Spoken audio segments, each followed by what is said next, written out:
आइए बढ़ते आगे, और बग्गा साहब तशरीफ ला चुके हैं। बग्गा साहब पहले तो बहुत बहुत बधाई साहब। हाँ बिल्कुल। पूछिए क्यों? क्यों अनिल जी? IMF के आप चीफ आज पदभार आप वर्ल्ड वर्ल्ड बैंक के, माफ कीजिएगा, 2 जून से आप पदभार संभाल रहे हैं। ऐसा देश दुनिया में काफ़ी लोगों का मानना है जो अजय बग्गा और अजय बंगा को एक ही समझते हैं और वो बधाई के संदेश मुझे भेज रहे हैं कि बग्गा साहब को हमारी तरफ से बधाई दे दीजिए। थैंक यू अनिल जी, बहुत बहुत शुक्रिया। आज सुबह ट्विटर पे चल रहे हैं, कितने लोगों ने कमेंट बग्गा साहब ही ट्रेंड कर रहे हैं पूरे ट्विटर पे। तो वैसे आपकी जानकारी के लिए बता दूं, वो बंगा साहब हैं, ये बग्गा साहब है। वो दाढ़ी और पगड़ी वाले, ये हमारे नॉर्मल पंजाबी हैं। लेकिन हाँ, दोनों में एक नाम तो कॉमन है ही है, और दोनों ने काम भी साथ साथ काफ़ी किया। तो सर, आपका थोड़ा सा अनुभव तो बंगा साहब के साथ, कहाँ सिटी बैंक में काम? आप सिटी बैंक में, वो हमारे मार्केटिंग हेड थे सिटी बैंक के, और बहुत करीब से काम किया। और काफ़ी उनकी चिट्ठियां मुझे आ जाती थी, मेरी चिट्ठियां उनको जाती थी। इवन ईमेल पे भी काफ़ी लोग हो जाते थे, और काफ़ी बारी, क्योंकि बैंक के बोर्ड पे थे वो। उनकी सैलरी आपके अकाउंट में सैलरी नहीं आई, बट सैलरी नहीं आई, यही अफसोस रह गया। बोनस और सैलरी नहीं आई, बट उनके बच्चों की फीस 3 महीने डेबिट हो गई, मेरे अकाउंट से डेबिट हो गई।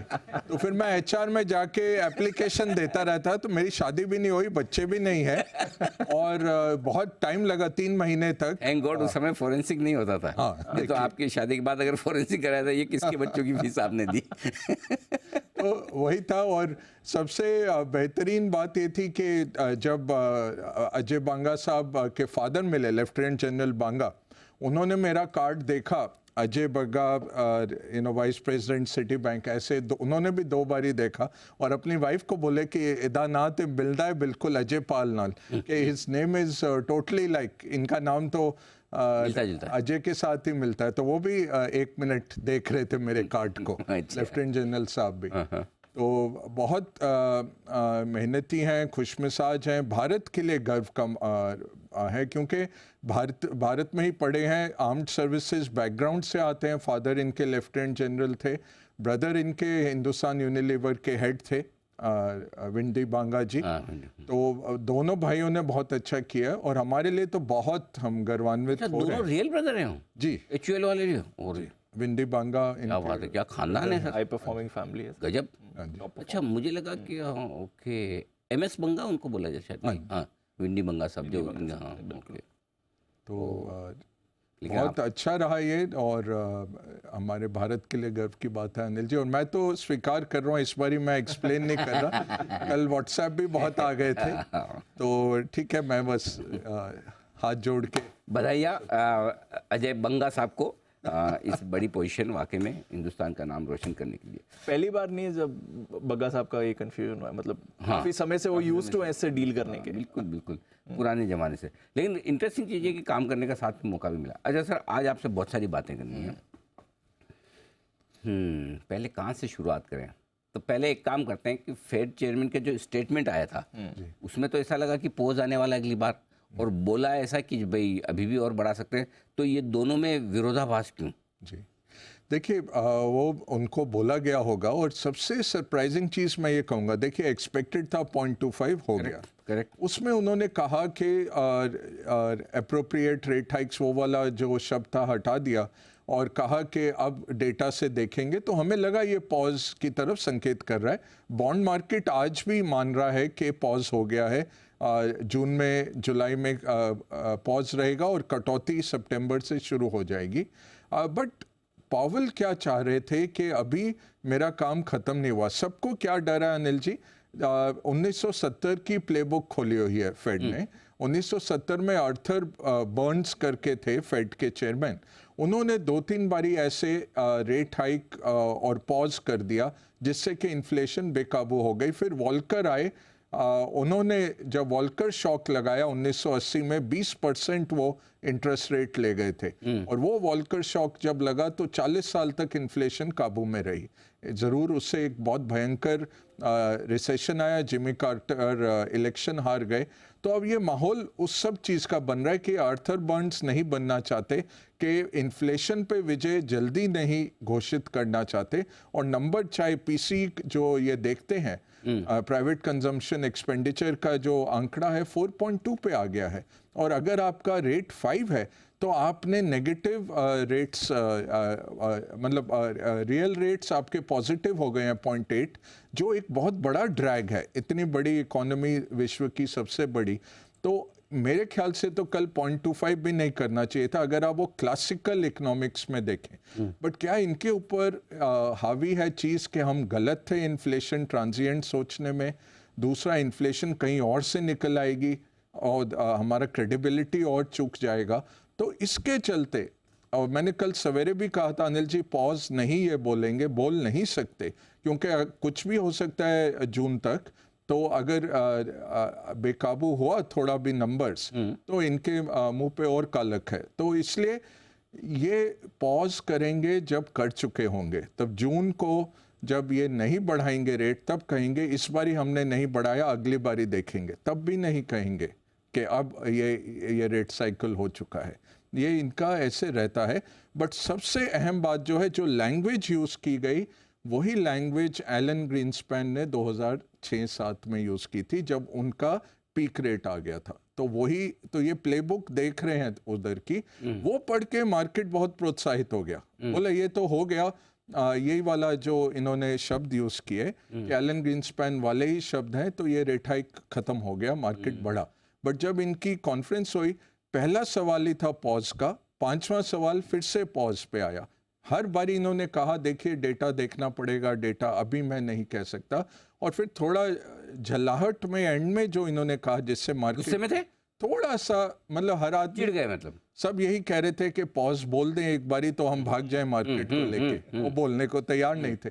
तो उन्होंने कह दिया देखिए इन्फ्लेशन काबू में नहीं है, इन्फ्लेशन थोड़ी देर और रहेगा, अगर वो हमारा वक्तव्य सत्य है तो रेट ज़्यादा देर तक बढ़ने वाले हैं, मतलब ऊंचे रहने वाले हैं, रेट कट आप मत सोचिए। क्योंकि देखिए रोज़ जब ये फ्यूचर्स देखते हैं, फ्यूचर अब क्या कह रहे हैं, 75 बेसिस पॉइंट दिसंबर तक कट, और आज ये रेट बढ़ा रहे हैं, तो क्रेडिबिलिटी क्या रह गई?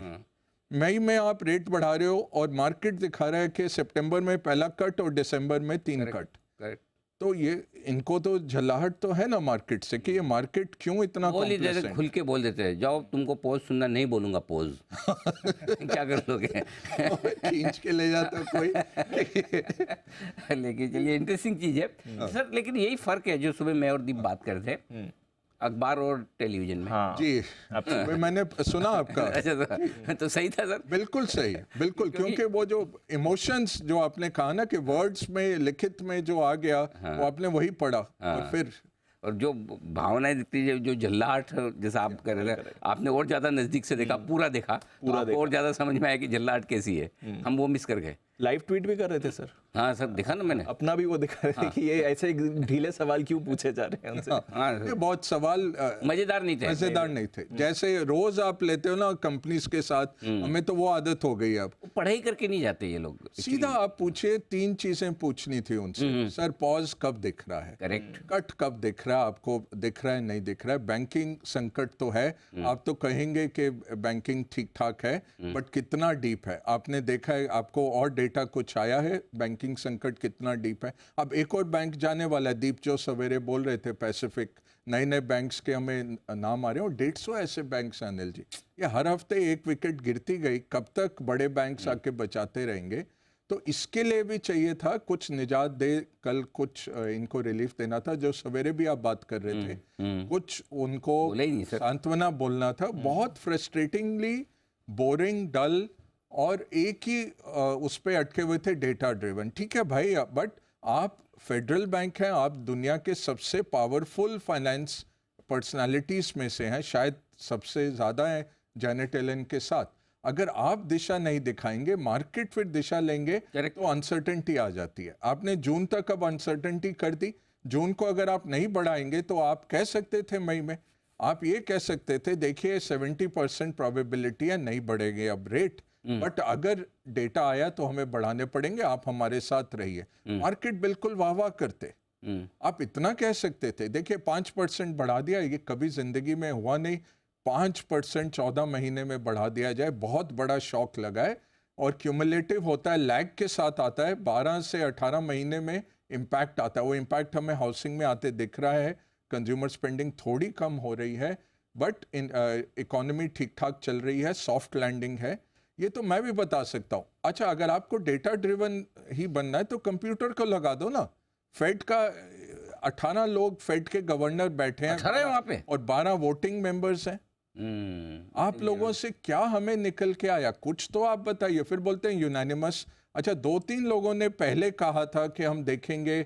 देखिए, क्रेडिट कम हो रहा। अब यूएस जैसी इकोनॉमी में 3.5% क्रेडिट कम होना 1 महीने में बहुत बड़ी बात है।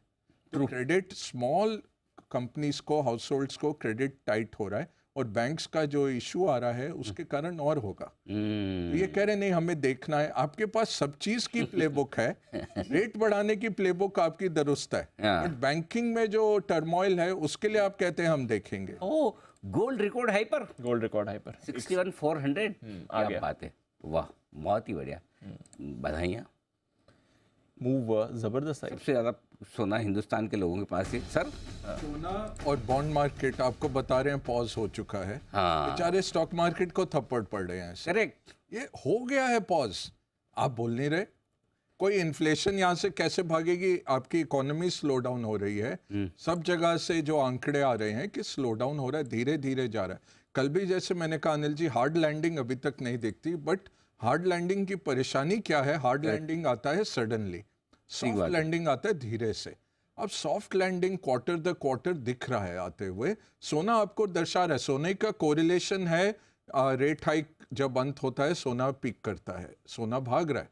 तो ऐसा कोई है नहीं, चाइना यूएस का चल रहा है, बट वो खतरा तो कब से चल रहा है। ठीक है, एक आध कोई पतंग उड़ गई क्रेमलिन के ऊपर, कुछ 1-2 दिवाली के पटाखे फूट गए उधर, वैसा कुछ भी नहीं है कि आज आपका सोना जियोपॉलिटिकल रीजन से भागे। सोना आपको दर्शा रहा है पॉज हो चुका है, बॉन्ड मार्केट दर्शा रहा है, स्टॉक मार्केट की जान ले रहा है पॉवल, नहीं बोल के कि भाई पॉज हो गया है। बिल्कुल। और आज यही बात हो रही थी कि डायरेक्शन तीनों के अलग अलग। इक्विटी मार्केट को ही डर लगा, बाकी किसी को डर लगा नहीं। तो सर अब आपने बोल दिया पोज है, तो फिर मैं कोशिश ये करवाऊंगा कि आज अमेरिका के इक्विटी मार्केट सुधर जाए, उनका डर निकाल देते हैं।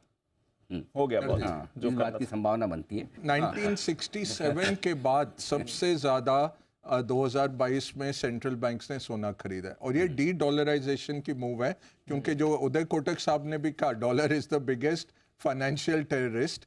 वो आप डॉलर कभी भी आप जब्त कर सकते हैं। 300 बिलियन रशिया के रख लिए। तो अब क्या हो रहा है, धीरे धीरे चाइना 25 टन सोना खरीद रहा है हर महीने। 25 टन। ओके। चाइनीज सेंट्रल बैंक, हम भी खरीद रहे हैं, और टर्की हो गया, ब्राजील हो गया, जिसको यूएस से कुछ भी थोड़ा खतरा दिखता है। और 1967 जिस साल में बॉन्ड भी हुआ था, तब इतना ज्यादा सेंट्रल बैंक्स ने खरीदा था सोना। तब आप याद करिए गोल्ड स्टैंडर्ड होता था, गोल्ड स्टैंडर्ड 71 में रिमूव हुआ है।